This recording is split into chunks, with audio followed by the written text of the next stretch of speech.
ਸਤਿ ਸ਼੍ਰੀ ਅਕਾਲ। ਤੁਸੀਂ ਵੇਖ ਰਹੇ ਹੋ ਟੀਵੀ ਪੰਜਾਬ ਤੇ ਮੈਂ ਹਾਂ ਤੁਹਾਡੇ ਨਾਲ ਇੰਦਰਪ੍ਰੀਤ ਕੌਰ ਪੰਨੂ। ਲੈ ਕੇ ਹਾਜ਼ਰ ਹਾਂ ਪ੍ਰੋਗਰਾਮ ਕੈਨੇਡਾ ਨਾਓ, ਜਿਹਦੇ ਗੱਲਬਾਤ ਕੈਨੇਡਾ ਦੀਆਂ तमाम ਵੱਡੀਆਂ ਖਬਰਾਂ ਦੀ ਹੋਏਗੀ। ਇਹਨਾਂ ਖਬਰਾਂ ਉੱਪਰ ਵਿਚਾਰ ਚਰਚਾ ਕਰਾਂਗੇ ਆਪਣੇ ਸਹਿਯੋਗੀ ਮਨਦੀਪ ਸਿੰਘ ਤੁਹਾਡੇ ਨਾਲ। ਮਨਦੀਪ ਜੀ ਬਹੁਤ-ਬਹੁਤ ਸਵਾਗਤ ਹੈ। ਜੀ ਬਹੁਤ ਬਹੁਤ ਧੰਨਵਾਦ ਇੰਦਰਪ੍ਰੀਤ ਜੀ। ਜੀ ਮਨਦੀਪ ਜੀ, ਇੱਕ ਅਜਿਹਾ ਮਾਮਲਾ ਸਾਹਮਣੇ ਆਇਆ ਜਿੱਥੇ ਬਾਰਡਰ ਤੇ ਜਦੋਂ ਚੈਕਿੰਗ ਕੀਤੀ ਜਾਂਦੀ ਹੈ ਤਾਂ ਫਿਰ ਭੈਣ ਦੀ ਆਈਡੈਂਟੀਟੀ ਯਾਤਰੀ ਵੱਲੋਂ ਯੂਜ਼ ਕੀਤੀ ਗਈ ਹੈ। ਇਹ ਜੋ ਮਾਮਲਾ ਸਾਹਮਣੇ ਆਇਆ ਕੀ ਹੈ, ਇਸ ਬਾਰੇ ਜੋ ਅਪਡੇਟ ਸਾਹਮਣੇ ਆ ਰਹੀ ਹੈ ਪੂਰੀ? ਜੀ ਬਿਲਕੁਲ ਜੀ, ਇਹ ਮਾਮਲਾ ਇੱਥੋਂ ਬ੍ਰਿਟਿਸ਼ ਕੋਲੰਬੀਆ ਤੋਂ ਸਾਹਮਣੇ ਆਇਆ ਕਿਉਂਕਿ ਇੱਥੋਂ ਹੀ ਜਿਹੜਾ ਵਾ ਜਿਹੜੇ ਬਾਰਡਰ ਲੱਗਦੇ ਨੇ ਇੱਥੇ ਸਰੀ ਲਾਗੇ ਛਾਗੇ, ਇੱਥੋਂ ਹੀ ਇੱਕ ਔਰਤ ਵੱਲੋਂ ਜਿਹੜਾ ਵਾ ਉਹ ਅਮਰੀਕਾ 'ਚ ਦਾਖਲ ਹੋਣ ਦੀ ਜਿਹੜੀ ਕੋਸ਼ਿਸ਼ ਆ ਉਹ ਕੀਤੀ ਜਾ ਰਹੀ ਸੀਗੀ।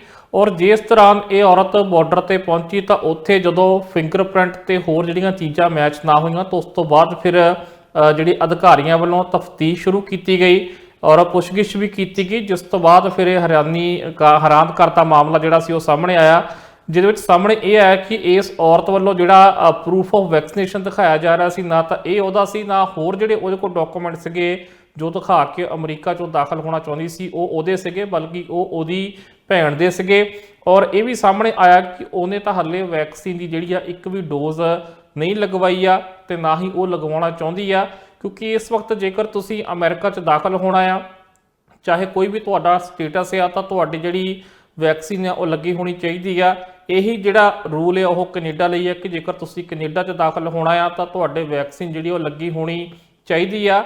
ਔਰ ਕਿਉਂਕਿ ਬਹੁਤ ਸਾਰੇ ਲੋਕ ਇਸ ਤਰੀਕੇ ਦੇ ਹੈਗੇ ਨੇ ਜਿਹੜੇ ਵੈਕਸੀਨ ਨਹੀਂ ਲਗਵਾਉਣਾ ਚਾਹੁੰਦੇ, ਉਹਨਾਂ ਨੂੰ ਵੈਕਸੀਨ ਲਗਾਉਣ ਲਈ ਸਰਕਾਰ ਵੱਲੋਂ ਤਰ੍ਹਾਂ ਤਰ੍ਹਾਂ ਦੀਆਂ ਕੋਸ਼ਿਸ਼ਾਂ ਜਿਹੜੀਆਂ ਕੀਤੀਆਂ ਜਾ ਰਹੀਆਂ ਨੇ, ਸਰਹੱਦ ਦੇ ਇੱਧਰਲੇ ਪਾਸੇ ਵੀ ਉੱਧਰਲੇ ਪਾਸੇ ਵੀ, ਪਰ ਕੁਝ ਲੋਕ ਜਿਹੜੇ ਹਾਲੇ ਆਪਣੀ ਜਿੱਤ ਤੇ ਅੜੇ ਹੋਏ ਨੇ। ਸੋ ਉਹਨਾਂ ਲਈ ਹੁਣ ਔਖਾ ਇਹ ਹੋ ਗਿਆ ਕਿ ਉਹ ਜਿਹੜੇ ਟਰੈਵਲ ਕਿਵੇਂ ਕਰਨਗੇ, ਕਿਉਂਕਿ ਕੈਨੇਡਾ ਦੇ ਵਿੱਚ ਵੀ ਜੇਕਰ ਤੁਸੀਂ ਕਿਤੇ ਵੀ ਪਬਲਿਕ ਟਰਾਂਸਪੋਰਟ ਦੇ ਵਿੱਚ ਆਪਣਾ ਟ੍ਰਾਂਜ਼ਿਟ ਦੇ ਵਿੱਚ ਸਫ਼ਰ ਕਰਦੇ ਹੋ, ਚਾਹੇ ਜਹਾਜ਼ 'ਚ ਜਾਂਦੇ ਹੋ, ਟ੍ਰੇਨ 'ਚ ਬਹਿੰਦੇ ਹੋ, ਚਾਹੇ ਡੋਮੈਸਟਿਕ ਜਾਂ ਇੰਟਰਨੈਸ਼ਨਲ, ਤਾਂ ਤੁਹਾਨੂੰ ਜਿਹੜਾ ਉਹ ਪ੍ਰੂਫ ਆਫ ਵੈਕਸੀਨੇਸ਼ਨ ਉੱਥੇ ਦਿਖਾਉਣਾ ਪਵੇਗਾ।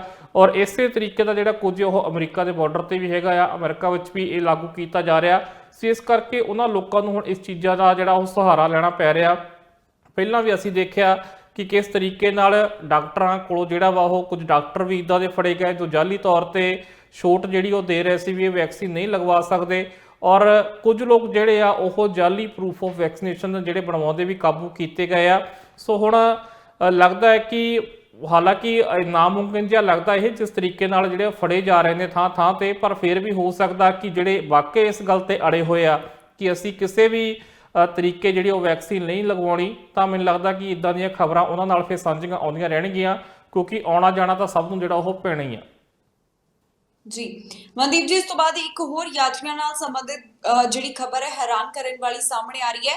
ਇਹ ਜਾਣਕਾਰੀ ਸਾਹਮਣੇ ਆ ਰਹੀ ਹੈ ਜਿਸ ਵਿੱਚ ਦੱਸਿਆ ਜਾ ਰਿਹਾ ਹੈ ਕਿ ਜਿਹੜੇ ਯਾਤਰੀ ਕੈਨੇਡਾ ਵਿੱਚ ਪਹੁੰਚੇ ਉਹਨਾਂ ਵਿੱਚੋਂ ਬਹੁਤੇ ਅਜਿਹੇ ਸਨ ਜਿਨ੍ਹਾਂ ਬਾਰੇ ਸਰਕਾਰ ਨੂੰ ਪਤਾ ਹੀ ਨਹੀਂ ਹੈ, ਕਿ ਉਹਨਾਂ ਦੇ ਨਾਲ ਸੰਪਰਕ ਹੀ ਨਹੀਂ ਹੋ ਸਕਿਆ, ਉਹਨਾਂ ਵੱਲੋਂ ਕੁਆਰੰਟਾਈਨ ਕੀਤਾ ਗਿਆ ਜਾਂ ਫਿਰ ਨਹੀਂ। ਇਸ ਬਾਰੇ ਕੀ ਜਾਣਕਾਰੀ ਪੂਰੀ ਸਾਹਮਣੇ ਆ ਰਹੀ ਹੈ? ਜੀ ਇਹਦੇ ਸੰਬੰਧੀ ਇੱਕ ਰਿਪੋਰਟ ਜਿਹੜੀ ਜੋ ਸਾਹਮਣੇ ਆਈ ਆ ਆਡਿਟ ਜਨਰਲ ਵੱਲੋਂ, ਜਿਹੜੀ ਇਹਦੇ ਬਾਰੇ ਖੁਲਾਸਾ ਕੀਤਾ ਗਿਆ। ਹਾਲਾਂਕਿ ਇਹਦੇ ਸੰਬੰਧੀ ਪਹਿਲਾਂ ਵੀ ਬਹੁਤ ਸਾਰੀਆਂ ਖਬਰਾਂ ਨਿਕਲ ਕੇ ਸਾਹਮਣੇ ਆਈਆਂ ਸੀ, ਖਾਸ ਕਰਕੇ ਅਲਬਰਟਾ ਦੇ ਇੱਕ ਹਵਾਈ ਅੱਡੇ ਦਾ ਨਾਮ ਆਇਆ ਸੀ, ਵੱਡੇ ਅੰਤਰਰਾਸ਼ਟਰੀ ਹਵਾਈ ਅੱਡੇ ਦਾ, ਜਿਹਦੇ ਵਿੱਚ ਇਹ ਲੋਕਾਂ ਵੱਲੋਂ ਦੱਸਿਆ ਗਿਆ ਸੀ ਕਿ ਉਹਨਾਂ ਨੂੰ ਪੁੱਛਿਆ ਹੀ ਨਹੀਂ ਜਾਂਦਾ ਸੀ ਕਿ ਉਹ ਕੁਆਰੰਟਾਈਨ ਕਰ ਰਹੇ ਨੇ ਜਾਂ ਉਹਨਾਂ ਨੇ ਨਹੀਂ ਕਰਨਾ ਆ, ਜਾਂ ਉਹਨਾਂ ਨੇ ਕਿੱਥੇ ਕਰਨਾ ਆ। ਸੋ ਉੱਦਾਂ ਦੀਆਂ ਵੀ ਕੁਝ ਖਬਰਾਂ ਜਿਹੜੀਆਂ ਸਾਹਮਣੇ ਆਈਆਂ ਸੀ। ਸੋ ਹੁਣ ਵੀ ਇਸ ਰਿਪੋਰਟ ਦੇ ਵਿੱਚ ਕੁਝ ਇਸੇ ਤਰੀਕੇ ਦਾ ਸਾਹਮਣੇ ਆਇਆ ਕਿ ਕੋਈ ਬਹੁਤਾ ਸਹੀ ਰਿਕਾਰਡ ਜਿਹੜਾ ਵਾ ਉਹ ਇਸ ਵਕਤ ਹੈ ਨੀਗਾ ਅਧਿਕਾਰੀਆਂ ਦੇ ਕੋਲ, ਜਿਨ੍ਹਾਂ ਦੀ ਇਹ ਜ਼ਿੰਮੇਵਾਰੀ ਸੀ ਕਿ ਜਿਨ੍ਹਾਂ ਨੇ ਜੋ ਵਿਦੇਸ਼ਾਂ ਤੋਂ ਯਾਤਰੀ ਆਉਂਦੇ ਸੀ, ਜੋ ਇਹ ਕੁਆਰੰਟਾਈਨ ਲਈ ਜਾਂ ਲੋਕਾਂ ਨੂੰ ਉਹਨਾਂ ਨੂੰ ਟਰੈਕ ਕਰਦੇ ਸੀ ਜਾਂ ਕਿਸ ਤਰੀਕੇ ਨਾਲ, ਸੋ ਉਹਦਾ ਪੂਰਾ ਡਾਟਾ ਜਿਹੜਾ ਉਹਨਾਂ ਕੋਲ ਨਹੀਂ ਪਾਇਆ ਗਿਆ। ਸੋ ਇਹਦੇ ਸੰਬੰਧੀ ਹੁਣ ਜਿਹੜੇ NDP ਦੇ ਲੀਡਰ ਨੇ ਜਗਮੀਤ ਸਿੰਘ, ਉਹਨਾਂ ਨੇ ਸਰਕਾਰ ਤੇ ਨਿਸ਼ਾਨਾ ਸਾਧਿਆ ਆ, ਪਰ ਉਹਨਾਂ ਨੇ ਕਿਹਾ ਕਿ ਸਰਕਾਰ ਜਿਹੜੀ ਆ ਇਸ ਮਾਮਲੇ ਦੇ ਵਿੱਚ ਫੇਲ ਹੋਈ ਆ, ਔਰ ਕਿਉਂਕਿ ਇਹ ਜਿਹੜਾ ਮਾਮਲਾ ਹੈ ਉਹ ਕੈਨੇਡੀਅਨ ਲੋਕਾਂ ਨੂੰ ਉਹਨਾਂ ਦੀ ਸੇਫਟੀ ਨਾਲ ਜੁੜਿਆ ਹੋਇਆ। ਸੋ ਇਸ ਮਾਮਲੇ ਵਿੱਚ ਕਿ ਬਾਹਰੋਂ ਇਸੇ ਕਰਕੇ ਵੱਡੀ ਪੱਧਰ ਤੇ ਜਿਹੜੇ ਕੋਵਿਡ ਦੇ ਕੇਸ ਕੈਨੇਡਾ 'ਚ ਆਏ, ਕਈ ਵੇਰੀਐਂਟ ਆਏ, ਕਿਉਂਕਿ ਕੈਨੇਡਾ ਸਰਕਾਰ ਜਿਹੜੀ ਯਾਤਰੀਆਂ ਨੂੰ ਡਿਟੈਕਟ ਕਰਨ ਦੇ ਵਿੱਚ, ਉਹਨਾਂ ਨੂੰ ਟਰੈਕ ਕਰਨ ਦੇ ਵਿੱਚ ਤੇ 100% ਯਾਤਰੀਆਂ ਤੋਂ ਜਿਹੜਾ ਵਾ ਉਹ ਕੁਆਰੰਟਾਈਨ ਕਰਾਉਣ ਦੇ ਵਿੱਚ ਸਫਲ ਨਹੀਂ ਹੋ ਸਕੀ। ਸੋ ਇਹ ਮਾਮਲਾ ਜਿਹੜਾ ਕਾਫੀ ਭਖਿਆ ਹੋਇਆ। ਜੀ ਮਨਦੀਪ ਜੀ, ਇਸ ਤੋਂ ਬਾਅਦ ਇੱਕ ਹੋਰ ਬੜਾ ਹੈਰਾਨ ਕਰਨ ਵਾਲਾ ਮਾਮਲਾ ਸਾਹਮਣੇ ਆਇਆ ਜਿੱਥੇ ਕਲਾਸ ਵਿੱਚੋਂ ਅਧਿਆਪਕ ਨੂੰ ਇਸ ਕਰਕੇ ਕੱਢ ਦਿੱਤਾ ਗਿਆ ਕਿਉਂਕਿ ਉਸਨੇ ਹਿਜਾਬ ਪਹਿਨਿਆ ਹੋਇਆ ਸੀ। ਇਹ ਜੋ ਹੁਣ ਮਾਮਲਾ ਸਾਹਮਣੇ ਆ ਰਿਹਾ, ਪਹਿਲਾਂ ਤਾਂ ਇਸ ਬਾਰੇ ਜਾਣਕਾਰੀ ਦਿਓ ਤੇ ਇਸ ਨੂੰ ਕਿਸ ਤਰ੍ਹਾਂ ਦੇਖਦੇ ਹੋ? ਬਿਲਕੁਲ ਜੀ, ਕਿਉਂਕਿ ਕਿਊਬਕ ਦੇ ਵਿੱਚ ਇੱਕ ਜਿਹੜਾ ਬਿੱਲ 21 ਆ ਜਿਹੜਾ ਉਹ ਲਾਗੂ ਹੋਇਆ ਜਦੋਂ ਦਾ ਇਹ ਬਿੱਲ ਉੱਥੇ ਲਾਗੂ ਹੋਇਆ ਕਾਫੀ ਵਿਵਾਦ ਦਾ ਵਿਸ਼ਾ ਬਣਿਆ ਹੋਇਆ, ਕਿਉਂਕਿ ਇਹਦੇ ਮੁਤਾਬਕ ਜੇ ਕੋਈ ਸਰਕਾਰੀ ਨੌਕਰੀ ਦੇ ਵਿੱਚ ਜਾਂਦਾ ਆ ਤਾਂ ਉਹਨੂੰ ਜਿਹੜੇ ਧਾਰਮਿਕ ਚਿੰਨ੍ਹ ਆ ਉਹ ਪਾਉਣ ਦੀ ਇਜਾਜ਼ਤ ਜਿਹੜੀ ਆ ਉਹ ਨਹੀਂ ਹੋਵੇਗੀ, ਚਾਹੇ ਉਹ ਦਸਤਾਰ ਹੋਵੇ, ਕਿਰਪਾਨ ਹੋਵੇ ਜਾਂ ਕ੍ਰਾਸ ਹੋਵੇ ਜਾਂ ਫਿਰ ਮੁਸਲਿਮ ਭਾਈਚਾਰੇ ਵਾਲੇ ਜਿਹੜੇ ਹਜਾਬ ਪਹਿਨਦੇ ਉਹ ਹੋਵੇ। ਕਿਸੇ ਵੀ ਧਰਮ ਦਾ ਕੋਈ ਧਾਰਮਿਕ ਚਿੰਨ੍ਹ ਜਿਹੜਾ ਉਹ ਵਿਅਕਤੀ ਨਹੀਂ ਪਹਿਨ ਸਕੇਗਾ। ਸੋ ਇਹਦੇ ਸੰਬੰਧੀ ਉੱਥੇ ਬਹੁਤ ਵਿਰੋਧ ਪ੍ਰਦਰਸ਼ਨ ਵੀ ਹੋਏ ਸੀਗੇ ਔਰ ਇਸ ਮਾਮਲੇ ਉੱਤੇ ਸਿਆਸਤ ਵੀ ਹੋਈ ਔਰ ਸਿਆਸੀ ਲੋਕ ਜਿਹੜੇ ਸੀ ਉਹ ਕਾਫੀ ਫਸੇ ਹੋਏ ਨਜ਼ਰ ਆਏ ਸੀਗੇ।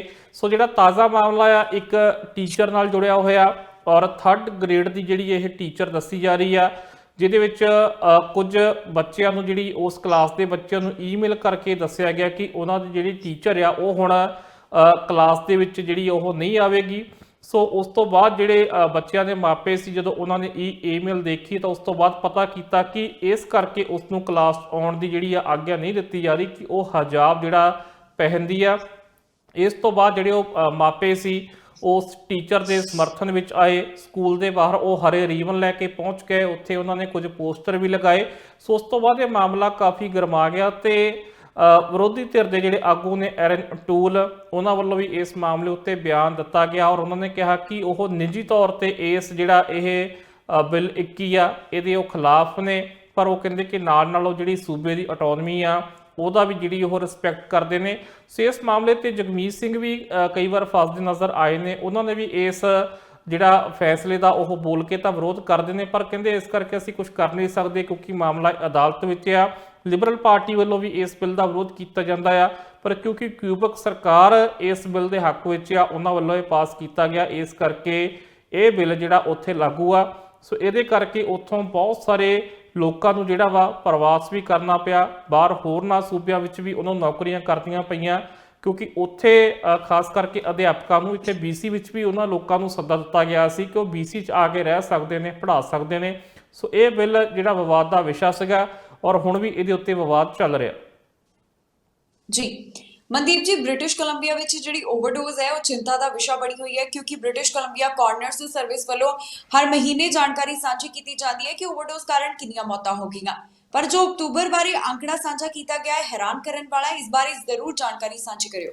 ਬਿਲਕੁਲ ਜੀ, ਆਪਾਂ ਪਹਿਲਾਂ ਵੀ ਇਸ ਪ੍ਰੋਗਰਾਮ ਦੇ ਵਿੱਚ ਜ਼ਿਕਰ ਕਿਉਂਕਿ ਜਿਹੜੀਆਂ ਰਿਪੋਰਟਸ ਹੈ ਉਹ ਲਗਾਤਾਰ ਆਉਂਦੀ ਰਹਿੰਦੀ ਹੈ ਮਹੀਨੇ ਦਰ ਮਹੀਨੇ ਦੀ, ਔਰ ਹੁਣ ਜਿਹੜੀ ਉਹ ਦਸੰਬਰ 'ਚ ਜਾ ਕੇ ਅਕਤੂਬਰ ਦੀ ਰਿਪੋਰਟ ਜਿਹੜੀ ਉਹ ਜਾਰੀ ਕੀਤੀ ਗਈ ਆ ਔਰ ਉਹਦੇ ਵਿੱਚ ਇਹ ਦੱਸਿਆ ਗਿਆ ਕਿ ਇੱਕ ਮਹੀਨੇ ਦੇ ਵਿੱਚ 201 ਲੋਕਾਂ ਦੀ ਮੌਤ ਜਿਹੜੀ ਆ BC ਦੇ ਵਿੱਚ ਓਵਰਡੋਜ਼ ਦੇ ਕਾਰਨ ਹੋਈ ਆ। ਔਰ ਕਾਰਨ ਉਹੀ ਆ ਕਿ ਜੋ ਗਲੀਆਂ ਤੇ ਸੜਕਾਂ ਤੇ ਸਟਰੀਟ ਦੇ ਵਿੱਚ ਜਿਹੜਾ ਇਹ ਡਰੱਗ ਵਿਕ ਰਿਹਾ ਆ, ਜਿਹਦੇ ਵਿੱਚ ਜ਼ਿਆਦਾ ਫੈਂਟਾਨਿਲ ਦਾ ਜ਼ਿਕਰ ਕੀਤਾ ਜਾ ਰਿਹਾ ਕਿ ਉਹਦੇ ਕਾਰਨ, ਕਿਉਂਕਿ ਇਹ ਬਹੁਤ ਸਟਰੋਂਗ ਜਿਹੜਾ ਆ ਉਹ ਡਰੱਗ ਮੰਨਿਆ ਜਾਂਦਾ ਆ ਔਰ ਇਹਦੇ ਕਾਰਨ ਇਹ ਸਾਰੀਆਂ ਮੌਤਾਂ ਹੋ ਰਹੀਆਂ ਨੇ। ਔਰ ਜੇਕਰ ਅਸੀਂ 2021 ਦੇ ਵਿੱਚ 10 ਮਹੀਨਿਆਂ ਦੀ ਗੱਲ ਕਰੀਏ ਤਾਂ 10 ਮਹੀਨਿਆਂ ਦੇ ਵਿੱਚ ਅਕਤੂਬਰ ਤੱਕ ਜਿਹੜਾ ਵਾ 1782 ਲੋਕਾਂ ਦੀ ਮੌਤ ਸਿਰਫ ਜਿਹੜੀ ਉਹ ਓਵਰਡੋਜ਼ ਦੇ ਕਾਰਨ ਹੋ ਚੁੱਕੀ ਆ, ਜੋ ਕਿ ਜੇਕਰ ਅਸੀਂ ਕਰੋਨਾ ਦੇਖੀਏ ਤਾਂ ਕਰੋਨਾ ਨਾਲੋਂ ਕਿਤੇ ਵੱਧ ਮੌਤਾਂ ਜਿਹੜੀਆਂ BC ਦੇ ਵਿੱਚ ਓਵਰਡੋਜ਼ ਦੇ ਕਾਰਨ ਹੋ ਰਹੀਆਂ, ਜੋ ਕਿ ਇੱਕ ਵੱਡਾ ਵਿਸ਼ਾ ਵੀ ਆ। ਸੋ ਇਸ ਮੁੱਦੇ ਉੱਤੇ ਸਰਕਾਰ ਨੂੰ ਲਗਾਤਾਰ ਕਦਮ ਚੁੱਕਣ ਦੀ ਅਪੀਲ ਕੀਤੀ ਜਾਂਦੀ ਆ। ਸਰਕਾਰ ਵੱਲੋਂ ਵੀ ਕਿਹਾ ਜਾਂਦਾ, ਸਵਾਲ ਵੀ ਪੁੱਛੇ ਜਾਂਦੇ ਤਾਂ ਉਹ ਕਹਿੰਦੇ ਕਿ ਅਸੀਂ ਇਸ ਮਾਮਲੇ ਤੇ ਫੈਡਰਲ ਸਰਕਾਰ ਨਾਲ ਕੰਮ ਕਰ ਰਹੇ ਹਾਂ ਔਰ ਇਹ ਜਿਹੜੇ ਨਸ਼ੇ ਦੇ ਲੋਕ ਆਦੀ ਨੇ ਇਹਨਾਂ ਨੂੰ ਨਸ਼ੇੜੀਆਂ ਦੀ ਕੈਟਾਗਰੀ ਵਿੱਚੋਂ ਕੱਢ ਕੇ ਇਹਨਾਂ ਨੂੰ ਜਿਹੜਾ ਵਾ ਬਿਮਾਰਾਂ ਦੀ ਕੈਟਾਗਰੀ ਵਿੱਚ ਪਾ ਕੇ ਉਹਨਾਂ ਨੂੰ ਇਲਾਜ ਜਿਹੜਾ ਹੈ ਉਹ ਦਿੱਤਾ ਜਾਵੇ। ਸੋ ਇਹਦੇ ਨਾਲ ਕੁਝ ਡਰੱਗਸ ਨੂੰ ਜਿਹੜੀ ਉਹ ਲੀਗਲ ਕਰਨ ਦੀ ਗੱਲ ਵੀ ਹੋ ਰਹੀ ਆ, ਜਿਸ ਤਰੀਕੇ ਨਾਲ ਭੰਗ ਨੂੰ ਲੀਗਲ ਕੀਤਾ ਗਿਆ ਤਾਂ ਕਿ ਜਿਹੜੇ ਇਸ ਤਰੀਕੇ ਦੇ ਖਤਰਨਾਕ ਡਰੱਗ ਆ ਉਹਨਾਂ ਤੋਂ ਇਹਨਾਂ ਲੋਕਾਂ ਨੂੰ ਬਚਾਇਆ ਜਾ ਸਕੇ, ਇਹਨਾਂ ਦਾ ਇਲਾਜ ਕੀਤਾ ਜਾ ਸਕੇ।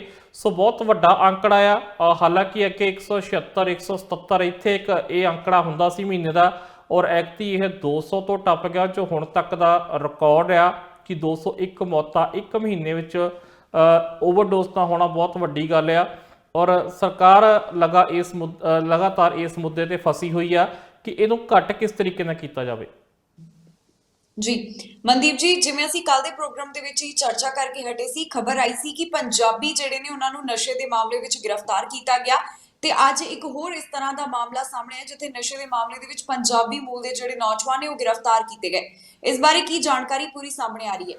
ਬਿਲਕੁਲ ਜੀ, ਜਿਹੜੀ ਉਹ ਖਬਰ ਸੀ ਉਹਦੇ ਵਿੱਚ 9 ਜਾਣਿਆਂ ਚੋਂ ਕੁੱਲ 6 ਜਾਣੇ ਜਿਹੜੇ ਪੰਜਾਬੀ ਸੀਗੇ ਔਰ ਉਹ ਮਾਮਲਾ ਜਿਹੜਾ ਸੀ ਉਹ ਕੈਲਗਰੀ ਤੋਂ ਸਾਹਮਣੇ ਆਇਆ ਸੀ। ਔਰ ਅੱਜ ਇਹ ਜਿਹੜਾ ਮਾਮਲਾ ਇਹ ਅੰਟਾਰੀਓ ਤੋਂ ਸਾਹਮਣੇ ਆਇਆ ਤੇ ਅੱਜ ਜਿਹੜੇ ਦੋ ਨੌਜਵਾਨ ਇਹ ਫੜੇ ਗਿਆ, ਦੋ ਦੇ ਦੋ ਜਿਹੜੇ ਆ ਉਹ ਪੰਜਾਬੀ ਆ ਔਰ ਜਿਨ੍ਹਾਂ ਦੀ ਉਮਰ ਵੀ ਮਹਿਜ 22 ਸਾਲ ਦੇ ਨੇੜੇ ਤੇੜੇ ਦੱਸੀ ਜਾ ਰਹੀ ਆ। ਔਰ ਜੇਕਰ ਦੋਨੇ ਜਿਹੜੇ ਉਹ ਬਰੈਂਪਟਨ ਦੇ ਜਿਹੜੇ ਰਹਿਣ ਵਾਲੇ ਆ ਉਹ ਦੱਸੇ ਜਾ ਰਹੇ ਆ। ਸੋ ਇਹਨਾਂ ਕੋਲੋਂ 112 ਕਿਲੋ ਜਿਹੜੀ ਕੋਕੇਨ ਆ ਬਰਾਮਦ ਕੀਤੀ ਗਈ ਹੈ, ਜਿਹਦੀ ਕੀਮਤ 12 ਮਿਲੀਅਨ ਕੈਨੇਡੀਅਨ ਡਾਲਰ ਬਣਦੀ ਆ, ਭਾਵ ਕਿ 1 ਕਰੋੜ 20 ਲੱਖ ਕੈਨੇਡੀਅਨ ਡਾਲਰ ਦੀ ਜਿਹੜੀ ਡਰੱਗ ਆ ਇਹਨਾਂ ਕੋਲੋਂ ਇਹਨਾਂ ਦੇ ਟਰੱਕ 'ਚੋਂ ਬਰਾਮਦ ਕੀਤੀ ਗਈ ਆ। ਔਰ ਜੋ ਪੁਲਿਸ ਨੇ ਜਾਣਕਾਰੀ ਦਿੱਤੀ ਹੈ ਕਿ ਮਾਮਲਾ ਇਹ ਜਿਹੜਾ 4 ਦਸੰਬਰ ਦਾ ਆ, ਜਾਣਕਾਰੀ ਅੱਜ ਸਾਂਝੀ ਕੀਤੀ ਗਈ ਆ, ਪਰ ਇਸ ਮਾਮਲੇ ਦੀ ਜਾਂਚ ਜਿਹੜੀ ਉਹ ਬੜੇ ਚਿਰ ਤੋਂ ਜਿਹੜੀ ਚੱਲ ਰਹੀ ਸੀਗੀ। ਔਰ ਜਿਵੇਂ ਹੀ ਇਹ ਜਿਹੜੇ ਨੌਜਵਾਨ ਆ ਇਹ ਟਰੱਕ ਲੈ ਕੇ ਬਾਰਡਰ ਤੇ ਪਹੁੰਚ ਕੇ ਤੇ ਆ ਉਹਦੀ ਜਾਂਚ ਕੀਤੀ ਜਾਂਦੀ ਹੈ ਤੇ ਟਰੱਕ ਦੇ ਵਿੱਚੋਂ ਇਹ 112 ਕਿਲੋ ਕੋਕੇਨ ਜਿਹੜੀ ਉਹ ਪਾਈ ਜਾਂਦੀ ਹੈ, ਜਿਸ ਤੋਂ ਬਾਅਦ ਇਹਨਾਂ ਤੇ ਚਾਰਜ ਵੀ ਜਿਹੜੇ ਲਾਏ ਜਾਂਦੇ ਨੇ।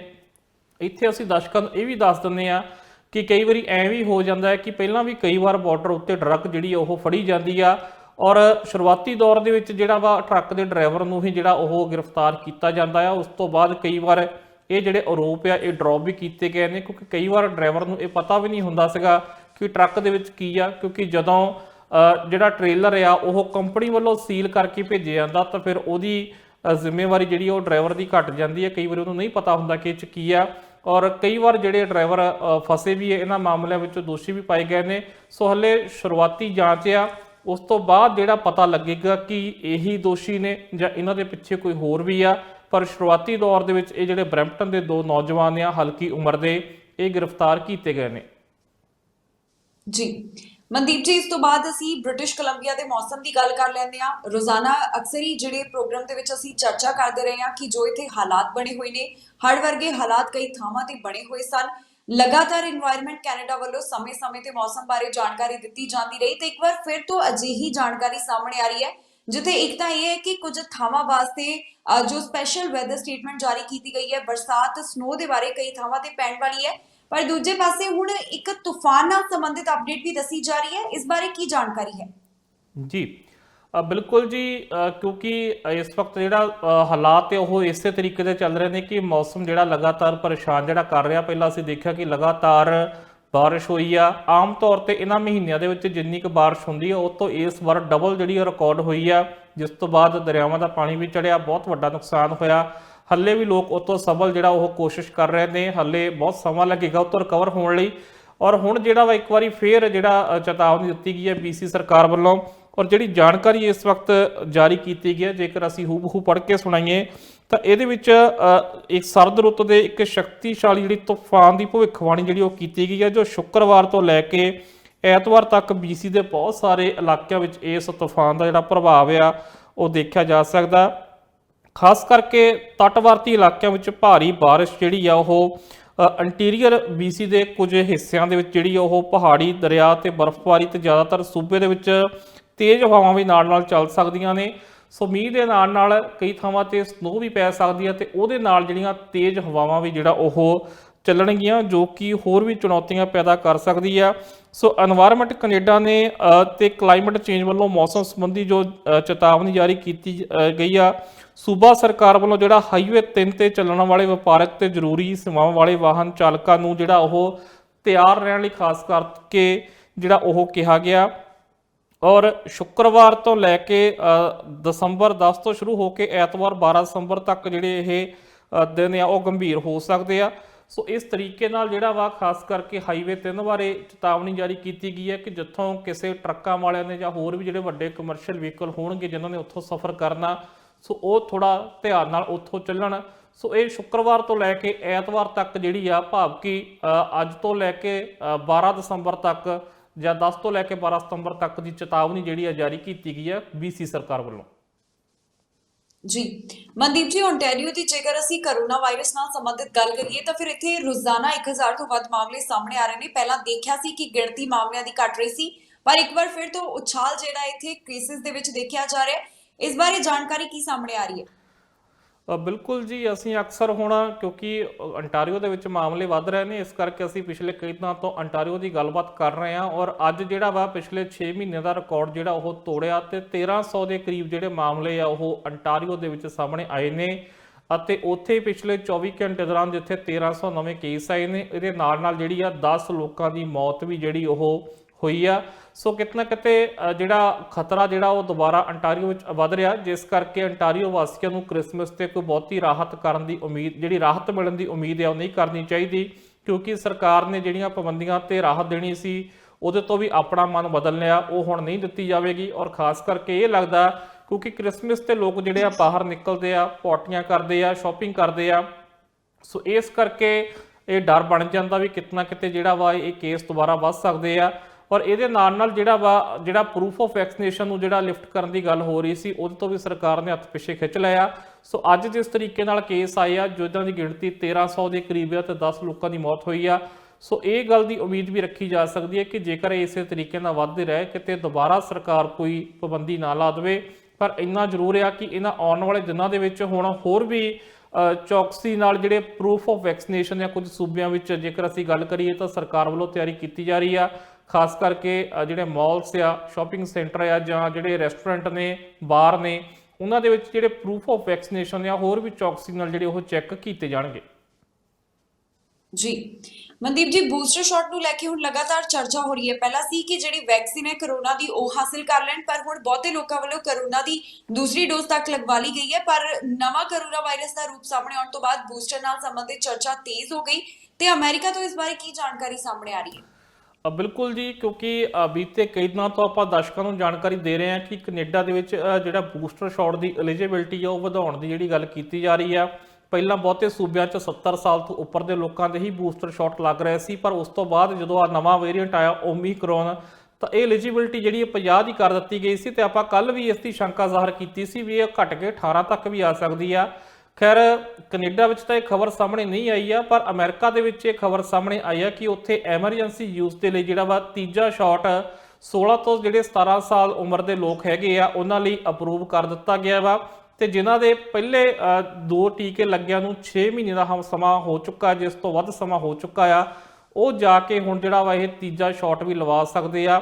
ਇਹਨੂੰ ਐਮਰਜੈਂਸੀ ਜਿਹੜੀ ਆ ਉਹ ਵਰਤਣ ਦੀ ਮਨਜ਼ੂਰੀ ਹਲੇ ਦਿੱਤੀ ਗਈ ਆ, ਸਥਾਈ ਤੌਰ ਤੇ ਨਹੀਂ ਦਿੱਤੀ ਗਈ ਆ। ਹਾਲਾਂਕਿ ਫਾਈਜ਼ਰ ਦਾ ਜਿਹੜਾ ਹੁਣੇ ਬਿਆਨ ਆ ਕੇ ਹਟਿਆ ਤਾਜ਼ਾ, ਜਿਹਦੇ ਵਿੱਚ ਉਹ ਕਹਿੰਦੇ ਆ ਕਿ ਜਿਹੜਾ ਸਾਡਾ ਤੀਜਾ ਸ਼ਾਟ ਆ, ਬੂਸਟਰ ਸ਼ਾਟ ਆ, ਉਹ ਇਸ ਜਿਹੜੇ ਨਵੇਂ ਵੇਰੀਐਂਟ ਉੱਤੇ ਅਸਰਦਾਰ ਆ। ਸੋ ਉਸ ਤੋਂ ਬਾਅਦ ਵੀ ਅਸੀਂ ਕਹਿ ਸਕਦੇ ਹਾਂ ਕਿ ਸ਼ਾਇਦ ਇਹ ਮਾਮਲਾ ਜਿਹੜਾ ਇਹ ਫੈਸਲਾ ਲਿਆ ਗਿਆ। ਸੋ ਦੇਖਦੇ ਹਾਂ ਕਿ ਹੈਲਥ ਕੈਨੇਡਾ ਵੱਲੋਂ ਇਸ ਤਰੀਕੇ ਦਾ ਬਿਆਨ ਕਦੋਂ ਦਿੱਤਾ ਜਾਂਦਾ ਜਾਂ ਨਹੀਂ ਦਿੱਤਾ ਜਾਂਦਾ, ਕਿਉਂਕਿ ਐਲੀਜੀਬਿਲਟੀ ਤਾਂ ਲਗਾਤਾਰ ਵਧਾਈ ਜਾ ਰਹੀ ਆ। ਇਹ ਤਾਂ ਹੈ ਨਹੀਂਗਾ ਕਿ ਇਸ ਚੀਜ਼ ਨੂੰ ਮਾਨਤਾ ਨਹੀਂ ਦਿੱਤੀ ਗਈ ਆ। ਜੇਕਰ 50 ਸਾਲ ਤੱਕ ਦੀ ਐਲੀਜੀਬਿਲਟੀ ਕੀਤੀ ਗਈ ਤਾਂ ਮਤਲਬ ਇਹ ਆ ਕਿ ਮਾਨਤਾ ਇਸ ਗੱਲ ਨੂੰ ਕਿਤੇ ਨਾ ਕਿਤੇ ਹੈਲਥ ਕੈਨੇਡਾ ਵੀ ਦੇ ਰਿਹਾ ਕਿ ਤੀਜਾ ਸ਼ਾਟ ਜਿਹੜਾ ਇਸ ਉੱਤੇ ਅਸਰਦਾਰ ਹੋ ਸਕਦਾ ਆ, ਜਾਂ ਇਸ ਉੱਤੇ ਅਸਰਦਾਰ ਨਾ ਹੋਵੇ, ਘੱਟੋ ਘੱਟ ਕੋਵਿਡ ਤੋਂ ਜਿਹੜਾ ਇਸ ਤੋਂ ਬਚਾ ਸਕਦਾ ਅਗਲੀ ਲਹਿਰ ਤੋਂ। ਸੋ ਦੇਖਦੇ ਹਾਂ ਕਿ ਅੱਗੇ ਹੈਲਥ ਕੈਨੇਡਾ ਕੀ ਫੈਸਲਾ ਕਰਦੀ ਹੈ। ਜੀ ਮਨਦੀਪ ਜੀ, ਕੈਨੇਡਾ ਵੱਲੋਂ ਚਾਈਨਾ ਦੇ ਉੱਪਰ ਕਾਰਵਾਈ ਕੀਤੀ ਗਈ ਸੀ, ਕੱਲ ਅਸੀਂ ਜ਼ਿਕਰ ਕੀਤਾ ਸੀ ਇਸੇ ਪ੍ਰੋਗਰਾਮ ਦੇ ਵਿੱਚ। ਹੁਣ ਇਹ ਵੀ ਜਾਣਕਾਰੀ ਸਾਹਮਣੇ ਆ ਰਹੀ ਹੈ ਕਿ ਚਾਈਨਾ ਵੱਲੋਂ ਧਮਕੀ ਦਿੱਤੀ ਗਈ ਹੈ। ਕਿਸ ਚੀਜ਼ ਨੂੰ ਲੈ ਕੇ ਧਮਕੀ ਦਿੱਤੀ ਗਈ? ਬਿਲਕੁਲ ਜੀ, ਚੀਨ ਵੱਲੋਂ ਆਪਣਾ ਜਿਹੜਾ ਪ੍ਰਤੀਕਰਮ ਹੈ ਉਹ ਦਿੱਤਾ ਗਿਆ, ਕਿਉਂਕਿ ਅਮਰੀਕਾ ਨੇ, ਇੰਗਲੈਂਡ ਨੇ, ਆਸਟ੍ਰੇਲੀਆ ਨੇ ਤੇ ਉਸ ਤੋਂ ਬਾਅਦ ਫਿਰ ਕੈਨੇਡਾ ਨੇ ਜਿਹੜਾ ਵਾ ਜੋ 4 ਫਰਵਰੀ 2022 ਤੋਂ ਵਿੰਟਰ 올림픽ਸ ਜਿਹੜੀਆਂ ਸ਼ੁਰੂ ਹੋਣ ਜਾ ਰਹੀਆਂ ਨੇ ਚਾਈਨਾ ਦੇ ਵਿੱਚ, ਉਹਦਾ ਡਿਪਲੋਮੈਟਿਕ ਤੌਰ ਤੇ ਬਾਈਕਾਟ ਕਰਨ ਦਾ ਜਿਹੜਾ ਉਹ ਐਲਾਨ ਕੀਤਾ ਸੀਗਾ, ਜਿਸ ਤੋਂ ਬਾਅਦ ਆਸਟ੍ਰੇਲੀਆ ਤੋਂ ਬਾਅਦ ਵੀ ਸਖਤ ਪ੍ਰਤੀਕਿਰਿਆ ਜਿਹੜੀ ਦਿੱਤੀ ਸੀ ਚੀਨ ਨੇ। ਤੇ ਹੁਣ ਇੱਕ ਵਾਰੀ ਫੇਰ ਜਿਹੜੀ ਪ੍ਰਤੀਕਿਰਿਆ ਉਹ ਦਿੱਤੀ ਹੈ ਔਰ ਇੱਥੋਂ ਤੱਕ ਕਿਹਾ ਕਿ ਜਿਹੜੇ ਮੁਲਕ ਇਸ ਤਰੀਕੇ ਦੇ ਕਦਮ ਚੁੱਕ ਰਹੇ ਨੇ, ਜੋ ਇਸ ਤਰੀਕੇ ਤੇ ਬਾਈਕਾਟ ਦੀਆਂ ਗੱਲਾਂ ਕਰ ਰਹੇ ਨੇ, ਉਹਨਾਂ ਨੂੰ ਇਸ ਦੀ ਜਿਹੜੀ ਕੀਮਤ ਆ ਉਹ ਜ਼ਰੂਰ ਤਾਰਨੀ ਪਵੇਗੀ। ਸੋ ਹੁਣ ਕੀਮਤ ਉਹ ਮਹਿੰਗਾਈ ਦੇ ਤੌਰ ਤੇ ਲੋਕਾਂ ਨੂੰ ਤਾਰਨੀ ਪਵੇਗੀ ਜਾਂ ਕਿਸੇ ਹੋਰ ਤਰੀਕੇ ਨਾਲ ਤਾਰਨੀ ਪਵੇਗੀ, ਇਹਦੇ ਬਾਰੇ ਹੱਲੇ ਬਹੁਤਾ ਕੋਈ ਨਹੀਂ ਦੱਸਿਆ ਗਿਆ। ਪਰ ਇੰਨਾ ਜ਼ਰੂਰ ਹੈ ਕਿ ਪਿਛਲੇ ਜੇਕਰ ਅਸੀਂ ਸਾਲਾਂ ਦੀ ਗੱਲ ਕਰੀਏ ਤਾਂ ਕੋਈ ਬਹੁਤੇ ਚੰਗੇ ਸੁਖਾਵੇਂ ਸੰਬੰਧ ਜਿਹੜੇ ਆ ਕੈਨੇਡਾ ਅਤੇ ਚਾਈਨਾ ਦੇ ਨਹੀਂ ਰਹੇ ਆ। ਇਸ ਮੁੱਦੇ ਉੱਤੇ ਟਰੂਡੋ ਸਰਕਾਰ ਨੂੰ ਘੇਰਿਆ ਵੀ ਜਾਂਦਾ ਰਿਹਾ ਕਿ ਚਾਈਨਾ ਦੇ ਖਿਲਾਫ ਜਿਹੜੇ ਸਖਤ ਕਦਮ ਲੈਣੇ ਚਾਹੀਦੇ ਆ, ਖਾਸ ਕਰਕੇ ਕੰਜ਼ਰਵੇਟਿਵ ਵੱਲੋਂ, ਉਹ ਨਹੀਂ ਲਈ ਜਾ ਰਹੇ ਆ। ਚਾਹੇ ਜਿਹੜੀ ਇੱਕ ਵੱਡੀ ਟੈਲੀਕਾਮ ਕੰਪਨੀ ਦੀ ਅਧਿਕਾਰੀ ਨੂੰ ਇੱਥੇ ਗ੍ਰਿਫਤਾਰ ਕੀਤਾ ਗਿਆ ਸੀ ਉਹਦੀ ਗੱਲ ਹੋਵੇ, ਚਾਹੇ ਜਿਹੜੇ 2 ਮਾਈਕਲਸ ਆ ਉਹਨਾਂ ਦੀ ਗੱਲ ਹੋਵੇ, ਇਸੇ ਦੌਰਾਨ ਵੱਖ-ਵੱਖ ਜਿਹੜੀਆਂ ਚੀਜ਼ਾਂ ਨੇ ਉਹਨਾਂ ਦੇ ਐਕਸਪੋਰਟ ਉੱਤੇ ਵੀ ਜਿਹੜਾ ਉਹ ਚਾਈਨਾ ਨੇ ਉੱਥੇ ਇੰਪੋਰਟ ਕਰਨ ਤੇ ਬੈਨ ਲਾ ਦਿੱਤਾ ਸੀ, ਜਿਹਦੇ ਕਰਕੇ ਕੈਨੇਡਾ ਦੇ ਜਿਹੜੇ ਕਿਸਾਨ ਆ ਉਹ ਵੀ ਸਖਤੇ ਵਿੱਚ ਆ ਗਏ ਸੀਗੇ। ਸੋ ਬਹੁਤ ਸਾਰੇ ਮੁੱਦੇ ਜਿਹੜੇ ਲਗਾਤਾਰ ਕੈਨੇਡਾ ਤੇ ਚਾਈਨਾ ਦੇ ਵਿਚਕਾਰ ਰਿਸ਼ਤਿਆਂ ਨੂੰ ਲੈ ਕੇ ਉੱਠਦੇ ਰਹੇ ਨੇ।